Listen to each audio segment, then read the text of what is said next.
In 2020, Demon Slayer Mugen Train became the highest grossing movie worldwide. It earned more than $500 million in a lockdown year. इसने बड़ी बड़ी Hollywood movies like Tenet और bad boys को भी पीछे छोड़ दिया. But how did anime become so popular? एक नीश और अननोन आर्ट फॉर्म आज ग्लोबली कैसे डोमिनेट कर रहा है? How did anime go from this to this?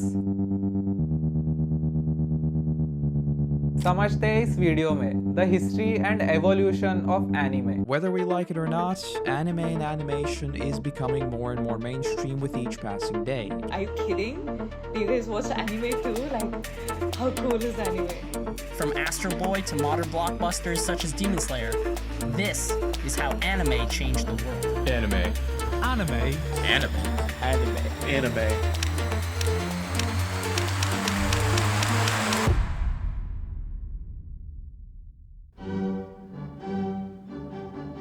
सबसे पहला एनीमे जो आज तक सरवाइव कर पाया है वो है ये छोटा 4 सेकंड्स का clip. It's called Katsudo Shashin. ये कब बना था और किसने बनाया है ये किसी को पता नहीं है. The first anime with a story and a plot is Namakura Gatana. It was made in the year 1917 by Oten Shimokawa and Seitaro Kitayama. It's a 5-minute story about a samurai testing his sword. 1923 में Tokyo में एक बहुत बड़ा earthquake आया था जिसकी वजह से majority of anime got destroyed and lost. यही नहीं बल्कि जापानीज स्टूडियोज को अभी डिज्नी के साथ भी compete करना पड़ रहा था जिसके पास मनी और रिसोर्सेज दोनों ही ज्यादा था. पहले से हालत खराब थी उतने में शुरू हो जाता है वर्ल्ड वॉर 2.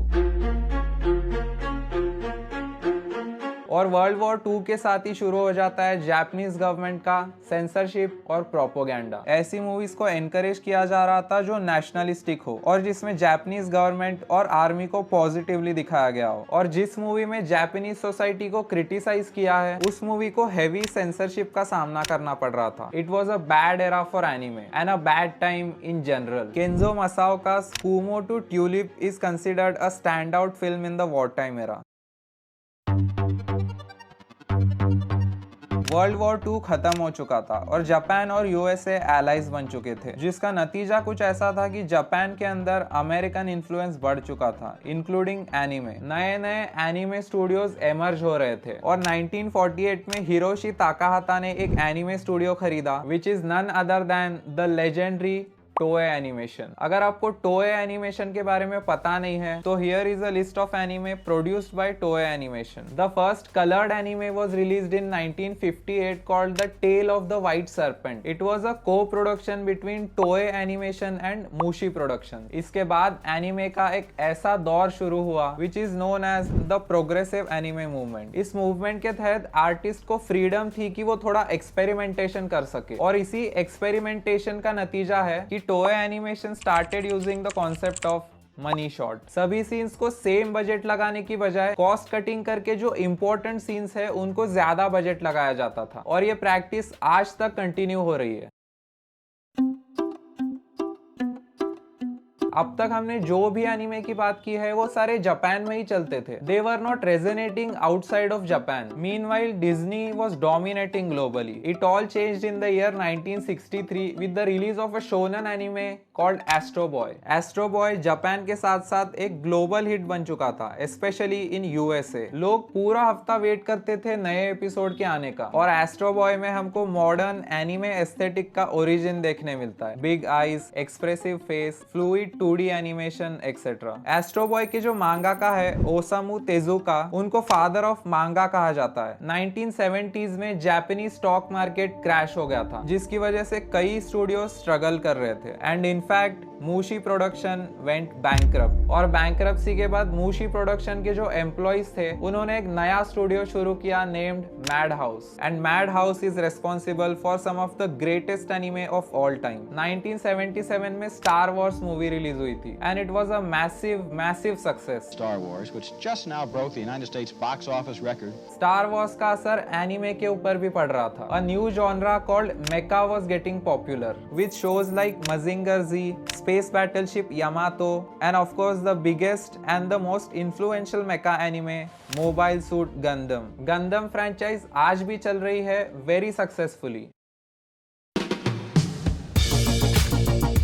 1980s आते आते फिल्म मेकर्स और क्रिटिक्स ने भी एनिमे को नोटिस करना शुरू कर दिया था। Ghost in the Shell and Akira became highly critically acclaimed movies. In fact, Akira is often referred as the most influential anime film of all time. 1986 में हायाओ मियाजाकी और इसाओ ताकाहाता ने मिलकर एक स्टूडियो बनाया, स्टूडियो जिबली के नाम से, which is one of the most important anime studios of all time. और उसी साल 1986 में एक एनिमे रिलीज हुआ जिसने जापान के साथ साथ ही अमेरिका में भी कमाल कर दिया। एंड एज वी नो, जो चीज यूएसए में हिट हो जाती है उसको ग्लोबल हिट बनने में ज्यादा टाइम नहीं लगता। The anime is Akira Toriyama's Dragon Ball. Dragon Ball is literally the pioneer of shonen. इसने जो shonen का एक स्टोरी स्ट्रक्चर और टेम्पलेट बनाया है वो आज तक फॉलो होता है shonen एनिमे में। आपका जो भी फेवरेट shonen हो, One Piece, Naruto, Demon Slayer, वो थोड़ा बहुत तो इंस्पायर्ड है ड्रैगन बॉल से। अगर बात करें 90s की तो it was a very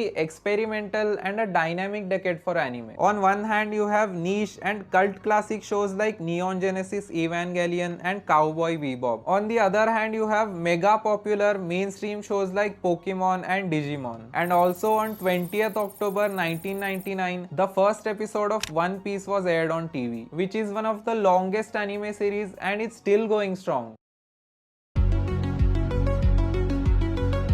21st century आते आते ओटाकू कल्चर काफी एक्सेप्टेबल बन गया था। Fan meetups and cosplaying was getting more and more popular. Some of the greatest anime was released in this decade such as Naruto, Full Metal Alchemist, Monster, Bleach etcetera. और 2003 में Spirited Away became the first anime film to win an Oscar. And the Oscar goes to Spirited Away. मगर 4 अक्टूबर 2006 को एक ऐसा anime release हुआ जिसने anime को पूरी तरह से बदल दिया। एक ऐसा एनिमे जो सिंगल हैंडेडली रिस्पॉन्सिबल है for half of the anime fans in India. The anime is Death Note. Death Note was a massive success and it introduced a lot of people to anime. उसके बाद उसी साल 2006 में launch होता है Crunchyroll, which is the biggest anime streaming service in the world. 2010s was the decade जहाँ पर anime एकदम मेन स्ट्रीम बन चुका था। Everybody was watching shows like Attack on Titan, My Hero Academia, Demon Slayer, etc. Anitubers like Gigak, The Anime Man, Glass Reflections were getting really popular. September 6, 2013 को हायाओ Miyazaki ने अपना retirement announce किया, saying The Wind Rises would be his last film. The Oscar award-winning Japanese director and animator Hayao Miyazaki has announced he will retire from filmmaking. मगर उन्होंने eventually come back किया। He is currently working on a film called How Do You Live, जो इसी साल release होने वाली है। अगर एनिमे के प्रेजेंट और फ्यूचर की बात करें तो anime industry is worth $26 billion and it is expected to grow to $56 billion by the year 2030। जहां पिछले 2 साल में बाकी की इंडस्ट्री स्ट्रगल कर रही थी, वहीं demon slayer became the highest grossing movie world wide. और जुजुत्सु काइसन जीरो और ड्रैगन बॉल सुपर हीरो ने भी इंडिया में काफी अच्छा कलेक्शन किया था। एनिमे की हिस्ट्री बहुत ही उतार चढ़ाव से भरी थी, but the future of anime looks bright and exciting.